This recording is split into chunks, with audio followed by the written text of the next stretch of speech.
In this video, I'll show you how to create an automation in Airtable. First, sign in to your Airtable account and open the base where you want the automation to run. At the top of the page, click Automations, then select Create Automation to start building a new workflow. Next, choose a trigger to decide what event will start the automation. For example, you can trigger it when a new record is created, when a record matches specific conditions, or when a field is updated. Configure the trigger, then run a test to confirm Airtable is detecting the correct records. After that, click Add Action and choose what should happen after the trigger runs. You can create or update records, send an email, send a Slack message, or use one of Airtable's other built-in actions.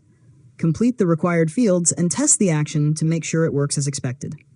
Now, review the entire automation and verify that the trigger and action are connected correctly. Run one final test using sample data to confirm the workflow completes successfully without any errors or missing information. Finally, switch the automation on to activate it.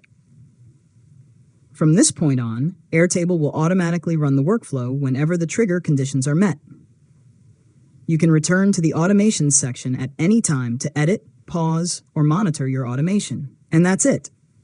You've successfully learned how to create an automation in Airtable. If you found this tutorial helpful, make sure to subscribe to LearnModelab for more tutorials.